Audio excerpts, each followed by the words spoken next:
Hello विद्यार्थी मित्रों, आज આપણે ચેપ્ટર નંબર 8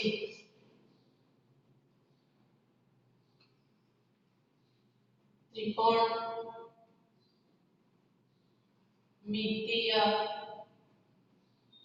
પરિચય આપણું ચેપ્ટર છે ત્રિકોણમિતીય પરિચય।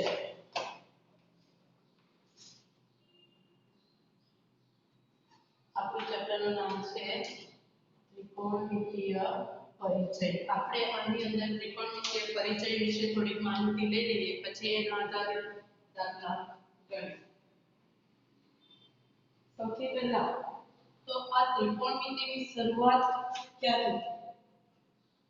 તો ત્રિકોણમિતીય જે પરિચય છે એ ત્રિકોણમિતિની સૌથી પહેલા ગણિતશાસ્ત્રીઓએ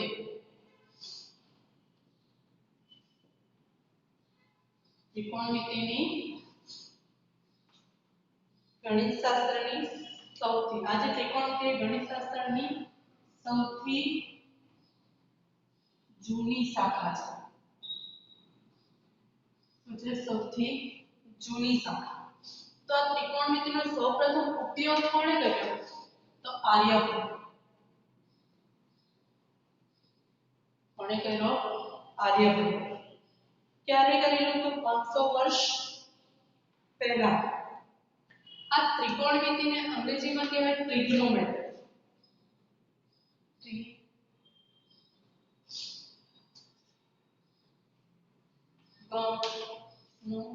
ટ્રિગોનોમેટ્રી એનો ત્રિકોણમિતિને અંગ્રેજીમાં કહેવાય ટ્રિગ્નોમેટ્રી। તો એનો મતલબ છે ત્રિકોણ અને મેટ્રિક, આ ત્રણ શબ્દને આધારે એને ઓળખાય છે। ત્રિ એટલે ત્રણ, કોણ એટલે બાજુ, અને મેટ્રિક એટલે માપ। ત્રણ બાજુઓના માપ એ છે ટ્રિગ્નોમેટ્રી, જેને આધારે આપણે ત્રિકોણમિતિય પરિચય જોવાનો છે। ત્રિકોણમિતિનો ઉપયોગ ક્યાં?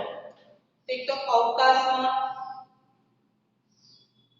બીજું અવકાશમાં જ્યારે અવકાશી પદાર્થોના સ્થાનમાં અવકાશનો ઉપયોગ થાય। અવકાશમાં કઈ જગ્યાએ? તો અવકાશીય પદાર્થોના સ્થાન નક્કી કરવા। અવકાશીય પદાર્થોના સ્થાન નક્કી કરવા અથવા માર્ગ નક્કી કરવા। વસ્તુ નક્કી કરવા માટે માર્ગ નક્કી કરવા।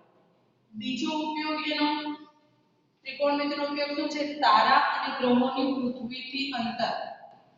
તારા અને ગ્રહોનું પૃથ્વીથી અંતર માપવા। બીજો ઉપયોગ શું છે એનો? તારા અને ગ્રહોનું પૃથ્વીથી અંતર માપવા।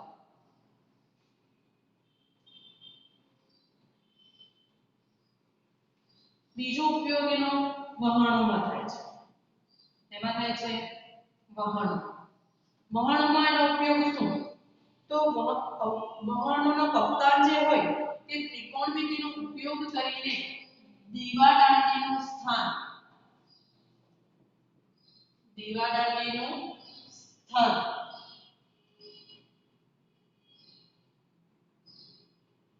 અને બીજું એનું અંતર, સ્થાન અને અંતર તેમાં રહીને દરિયામાં રહીને પણ એ માપી શકે છે। બીજો એનો ઉપયોગ છે તો ત્રિકોણમિતિના ઉપયોગથી જમીનના નકશા બનાવી શકાય છે।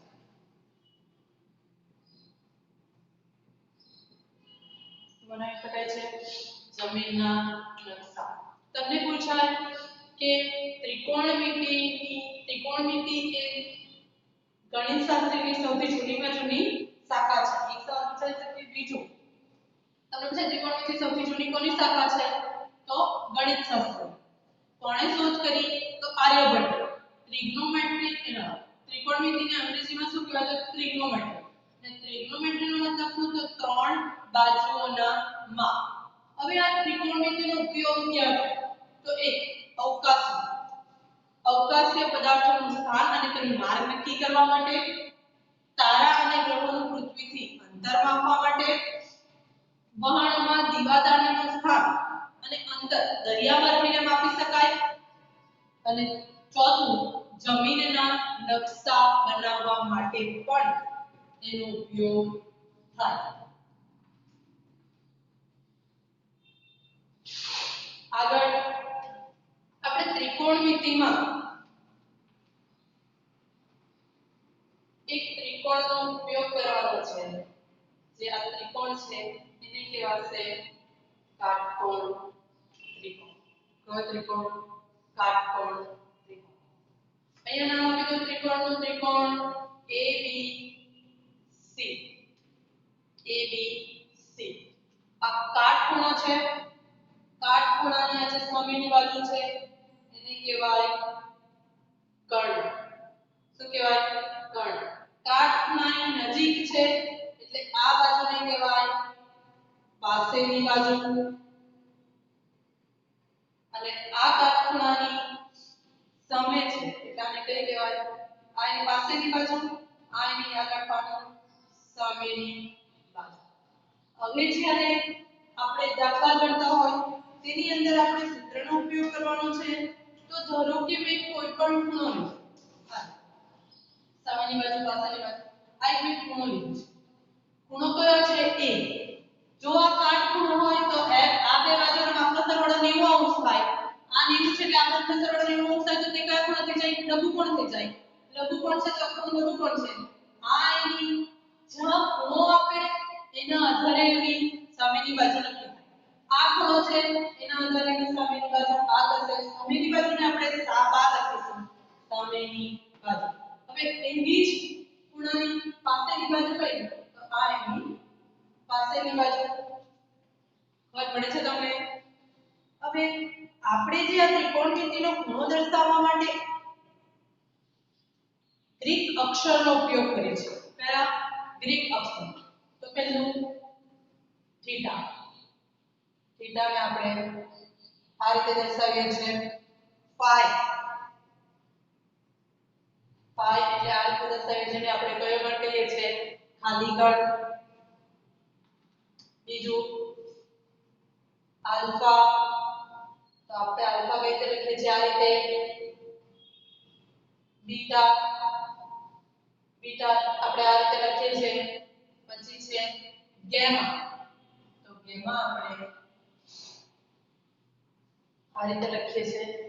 તો આપણે આ ત્રિકોણમિતિય જે પરિચય શીખવાના છે એમાં આપણે દાખલા ગણીશું. એમાં આપણે ગ્રીક અક્ષર એના જે ખૂણો દર્શાવવો છે તો ખૂણો દર્શાવવા માટે આપણે થીટા, પાઈ, આલ્ફા, બીટા અને ગેમાનો ઉપયોગ કરીશું. ધારો કે મને ખૂણો C બતાવવો છે તો એની જગ્યાએ હું આલ્ફા પણ લખી શકું, થીટા પણ લખી શકું, પાઈ પણ લખી શકું, બીટા પણ લખી શકું. ગેમા એટલે કોઈ પણ ખૂણો દર્શાવવા માટે આ ગ્રીક અક્ષરોનો ઉપયોગ કરીશું. હવે વડે તમને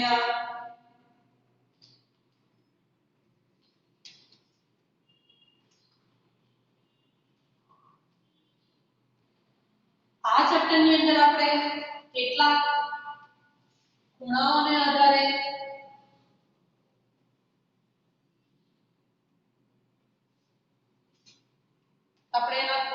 આધારે ત્રિકોણમિતિય ગુણોત્તર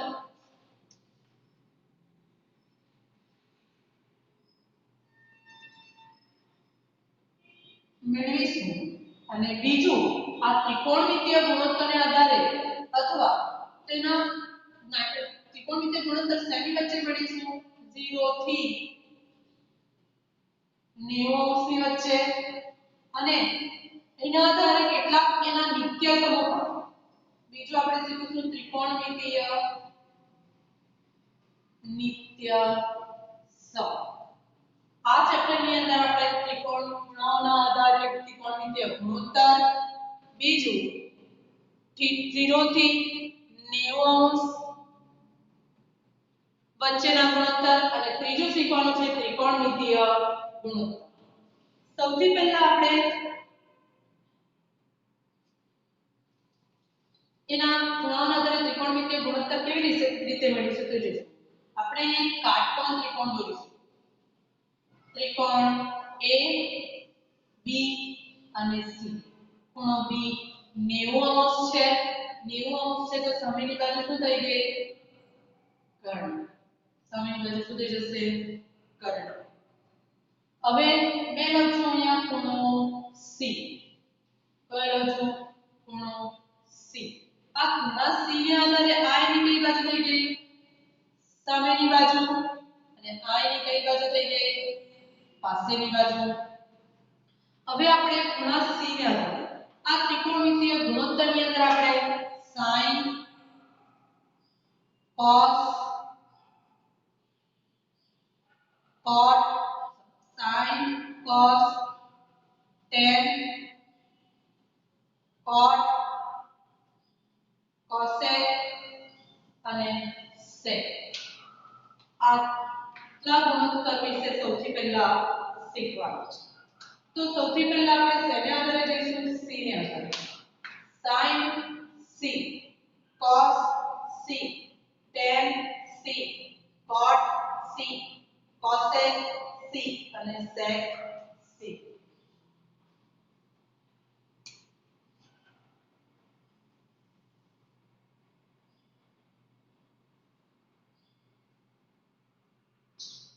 C ના આધારે આપણે લખવાનું છે જ્યારે બી sin આવે કોણ આવશે? sin. sin આવે તો ખૂણાની સામેની બાજુ અને બીજું આવશે કર્ણ. તો ખૂણાની સામેની બાજુ ભાગ્યા કર્ણ આ આપણું સૂત્ર થશે. જ્યારે cos આવે જ્યારે શું આવશે? cos આવે તો cos માટે લખવાનું પાસેની બાજુ ભાગ્યા કર્ણ. પાસેની બાજુ ભાગ્યા કર્ણ. શું આવશે? પાસેની બાજુ ભાગ્યા કર્ણ. શું આવશે? sin આવશે તો સામેની બાજુ ભાગ્યા કર્ણ. cos આવશે પાસેની બાજુ ભાગ્યા કર્ણ. અને જો tan આવશે તો આપણું થશે સામેની બાજુ ભાગ્યા પાસેની. શું થશે? સામેની બાજુ ભાગ્યા પાસે. જો આ ત્રણ આવડતા હશે તો એના આધારે બીજા ત્રણ આપણને આવડશે. sin જે છે એનું ઉલટું થશે વ્યસ્ત. શું થશે? cosec. sin નું ઉલટું શું થશે? cosec.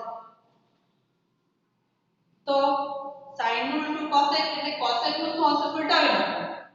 કર્ણ ભાગ્યા સામેની બાજુ. એ જ રીતે cos નું ઉલટું થશે sec. શું થશે? ઉલટું એટલે કર્ણ ઉપર જાય પાસેની બાજુ નીચે આવશે. કર્ણ ભાગ્યા પાસેની બાજુ. cot એ છે tan નું ઉલટું. tan નું ઉલટું એટલે ઉપર થવાનું પાસેની બાજુ ભાગ્યા સામેની બાજુ. આપણે આના આધારે દાખલા ગણવાના છે એટલે યાદ રાખજો sin કોઈ બી હોય c a b c d theta alpha gamma theta કોઈ બી હોય તો પણ sin એટલે સામેની બાજુ ભાગ્યા કર્ણ. cos પાસેની બાજુ ભાગ્યા કર્ણ. tan સામેની બાજુ ભાગ્યા પાસેની બાજુ. cot પાસેની બાજુ ભાગ્યા સામેની બાજુ. cosec કર્ણ ભાગ્યા સામેની બાજુ. sec કર્ણ ભાગ્યા પાસેની બાજુ.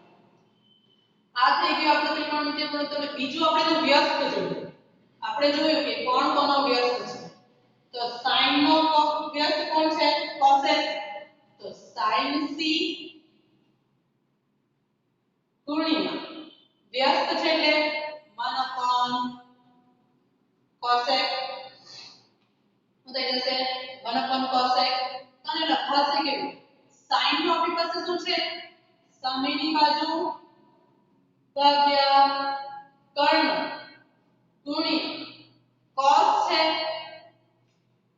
cosec શું છે? કર્ણ ભાગ્યા સામેની બાજુ.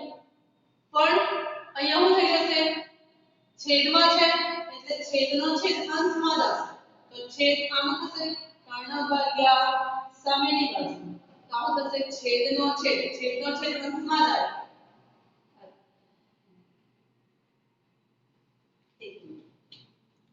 આપણને શું કીધું છે કોણ કોનો વ્યસ્ત છે વ્યસ્ત છે તો sin આપણે આ થીટા લઈએ થીટા sin થીટા કોણ વ્યસ્ત છે 1 cosec થીટા એ જ રીતે cosec થીટા = 1 sin થીટા આ એકબીજાના વ્યસ્ત છે તે રીતે cos થીટા કોનો વ્યસ્ત છે sec થીટાનો એટલે 1 sec થીટા અને sec થીટા કોનો વ્યસ્ત છે 1 cos થીટાનો ખબર પડે બીજા કોણ એકબીજાનો વ્યસ્ત છે તો tan theta = 1 cot theta અને cot theta એ કોનો વ્યસ્ત છે cot theta = 1 tan theta પહેલો નિત્યસમ જોઈએ તો પહેલો નિત્યસમ શું છે sin theta = 1 cos theta એ બંનેમાં સેમ છે cos sin theta આ બંને એકબીજાના વ્યસ્ત છે તો ધારો કે મેં યુઝ કરું sin theta = 1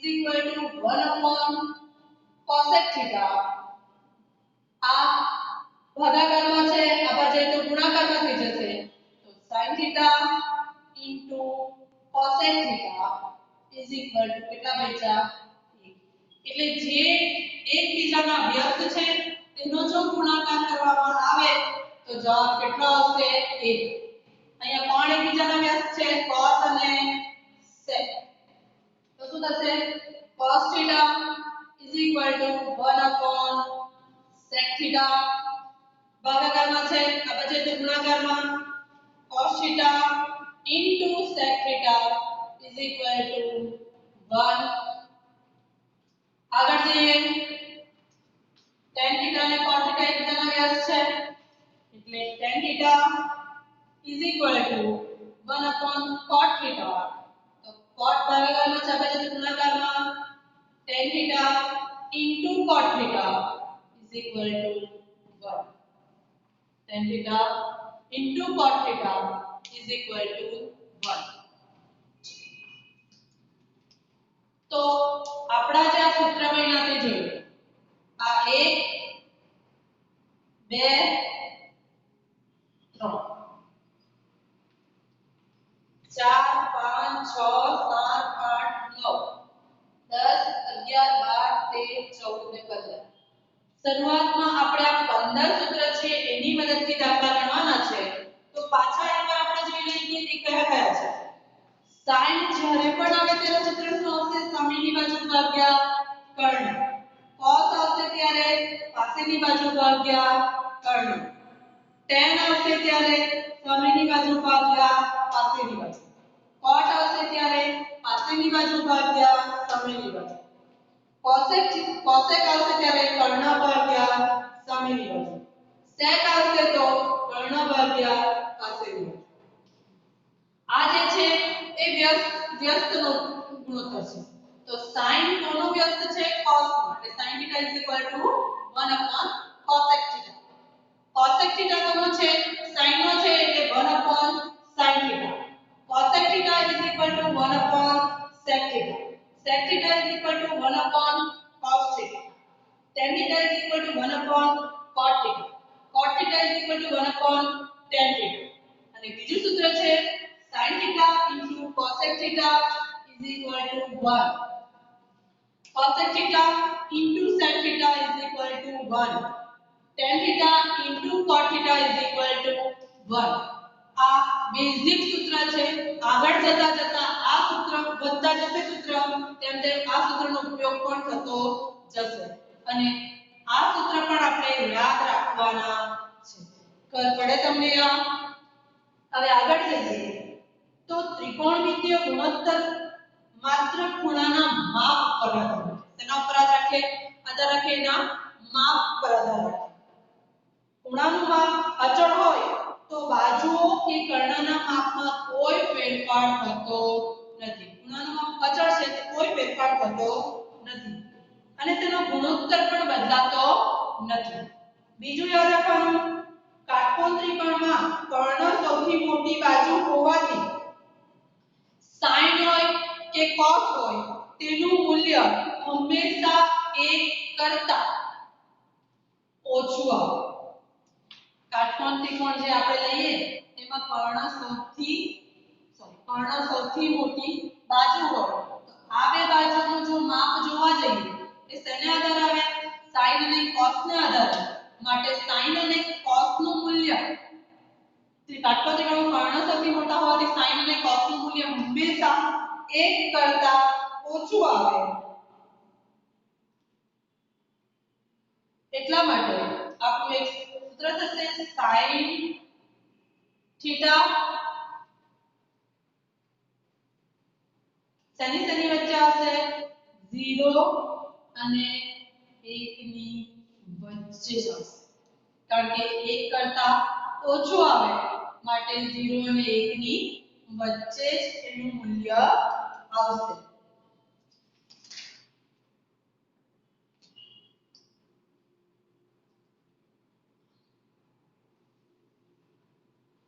અને કેવી આવશે? હંમેશા ધન આવશે.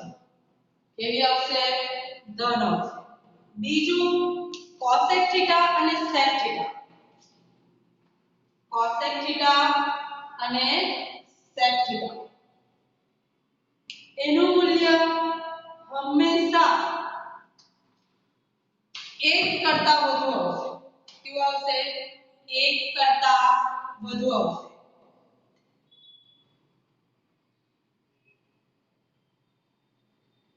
અને આપણી જે આ tan થીટા અને cot થીટા છે તે હંમેશા ધન અને વાસ્તવિક સંખ્યા હશે. યાદ રાખજો, MCQ માં પૂછાઈ શકશે. sin અને cos નું મૂલ્ય હંમેશા 1 કરતા ઓછું આવશે અને કેવું આવશે? ધન. એટલે કે 0 sin theta 1.